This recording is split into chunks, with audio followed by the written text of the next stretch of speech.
ne akana gono. She wanted to talk to you jedha masirratti. She wanted to talk to you. Maal jechuudha? Hiikni isaa isheen sitti haasa'uu barbaaddi. Kun hiika isaati.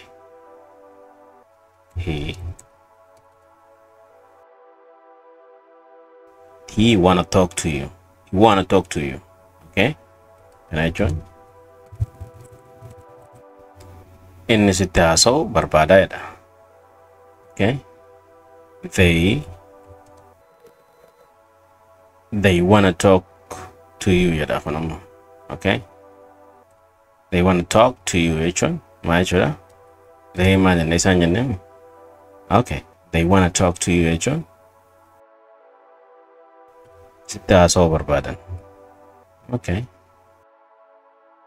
We wanna talk to you. Maal jechuudha? We wanna talk to you. Yeroo jennu maal jechuudha? Sitti haasa'uu barbaanna jechuudha jechuudha. Okay. Maaltu nu hafe? Mallattoo gaafii haa godhannu. You wanna talk to me? Okay. You wanna talk to me? Natti haasa'uu barbaadda? Mee hima kana keessa deebinee haa ilaallu. Okay. She wanted to talk to you. She wants to talk to you. Ini dheerataami. So she wanna talk to you jennee jechuudha gabaabsine. Isaan akkana dheeressinee dubbisurra wanna haa fayyadamnu jedhanii. So she wanna talk to you. She wanna talk to you jedhanii isaan. She wanna talk to you. Isheen maal jechuudha hiikni isaati?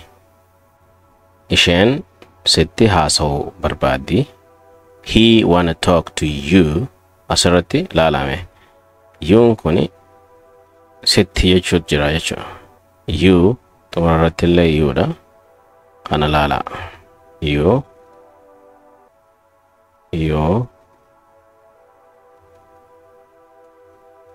Yuun guutumatti asirratti akka objectitti jira jechuudha. Asirratti subjecti ta'ee finne. She wanna talk to you. Isheen sitti haasa'uu barbaaddi. Amma he wanna talk to you jechuun inni sitti haasa'uu barbaada jechuudha. Hiikni isaa hanga asiiti mitira. Okay. They wanna talk to you. Amma asirratti isaan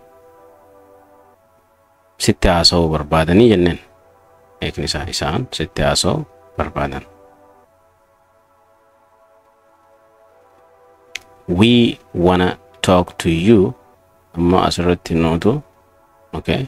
Sitti haasa'uu barbaada jenneen. Sitti haasa'uu barbaanna. Eenyu? Nuti jechuudha. Inni ta'anu you wanna talk to me jedha. Boodarra jechuudha. Natti haasa'uu barbaadda. You wanna talk to me.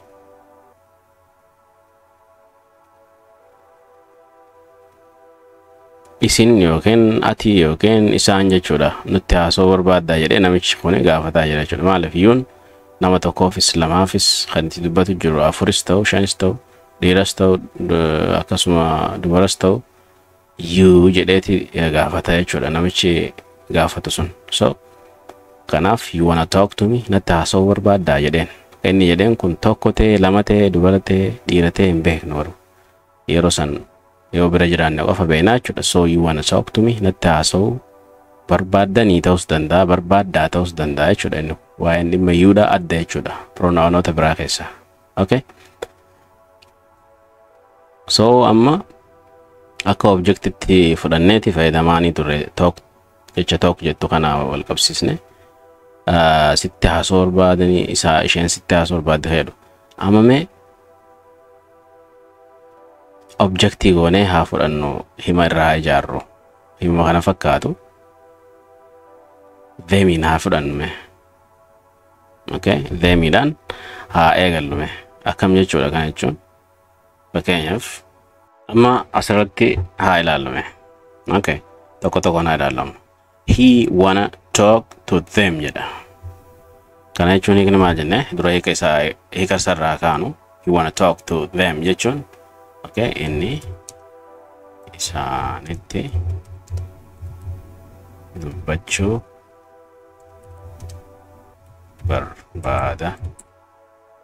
Okay, ittaanu afrannu she wanna talk to them jedha. She wanna talk to them jechuun maal jechuudha? Isheen isaanitti haasa'uu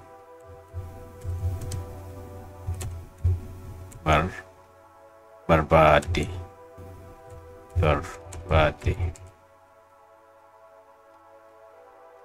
Inni taanu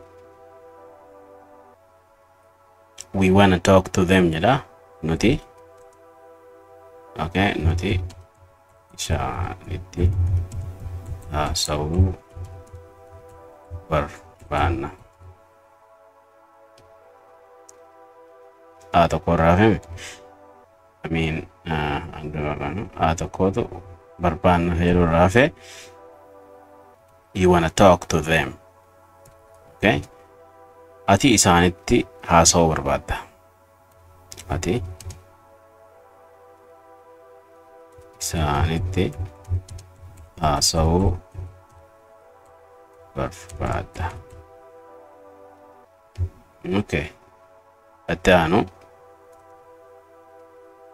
maal jedha? I wanna talk to them jedha. Okay? Ani okay, isaanitti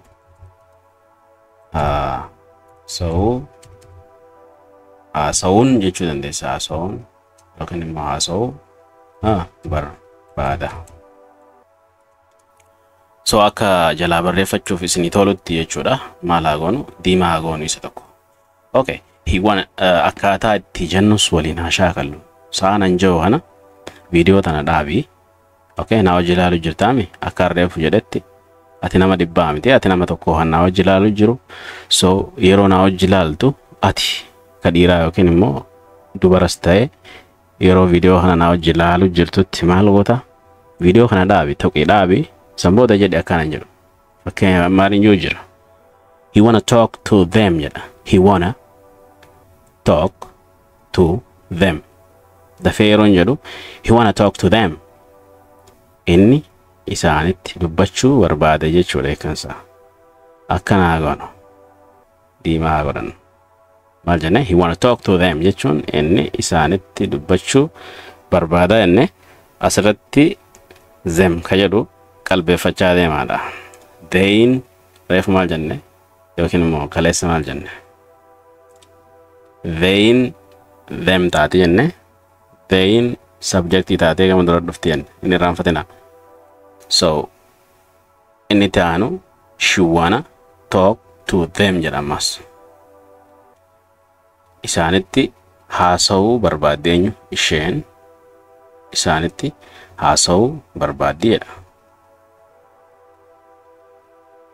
Next, we wanna talk to them jedha. We wanna talk to them.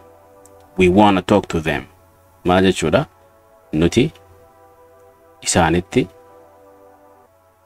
haasa'uu barbaannaa jedha. Okay, them. Asillee themidha. Okay, inni taanu you wanna talk to them jedha. Ati isaanitti haasa'uu barbaadda jechuudha eekansa. Akkaataan itti jennu kam jenne? You wanna talk to them, right? Fakkeenyaaf isaanitti dubbachuu barbaaddaami? Right gisee jennu akkasiimi jechuudha agarte. I wanna talk to them. Okay? I wanna talk to them. Inni osoo hin taane ani. Okay? Asirratti ani. So I wanna talk to them yeroo jennu. Okay? I wanna talk to them. Ani isaanittiin haasa'uu barbaada jechuudha. Eekin isaa kalara diimaa kan nuufi. Okay? Jechuma tokko jedhu tokkicha kana qabannee waan baay'ee ijaaruuf deemna. Kutaa itti aanu keessatti kan itti aanu isiniif hin fida. Deebisnee kutaalee biraa keessatti immoo maal dalaguu deemna? jechi kun hima gabaabaadha. You wanna talk to them ka jedhu okay hima gabaabaadha. Yeroo itti aanu maal irra daleena hima kana akkamiin dheeressinaa ka jedhu hanganarra. Fakkeenyaaf maaliin jechuu danda'a hima you wanna talk to them jedhu akkamiin dheeressuu danda'a. Duraanis ta'ee boodaanis ta'ee jidduun ta'ee akkamiin waa itti hidhee hima kana dheereffadhaa ka jedhu irratti hojjannaa jechuudha. Fakkeenyaaf kana akkamiin jedhuu danda'amu. Fakkeenyaaf you wanna talk to them right yoo ta'e jecha right yoo ta'e taate akkasiin jechuudha. You wanna talk to them right jechuun isaanitti haasawuu barbaaddaami akkasiin jechuudha. You wanna talk to them right yeroo ta'e. Hima kana amma I wanna talk to them isaanitti haasawuu barbaada ka jedhu garam dheeressuu dandeessa kana amma. Ni dheerata amma kunis. Okay. I wanna talk to them because these people are the most important people that I can learn from. So I need to talk to them. Okay, I wanna talk to them. Akkasuma himoota asirratti jiran kana yeroo itti aanutti yookiin immoo isin mataa keessanii gara negative sentence jijjiiruu danda'u qabdan. Okay, waan baay'ee takka waliin ilaalla. So kutaan irraa kanuma fakkaata. Kutaa itti aanu bifa bareedaadha. Bifa kana caaluun kan waliin ilaallu ta'a. Yeroo gaarii siif haa ta'u nagaan ture.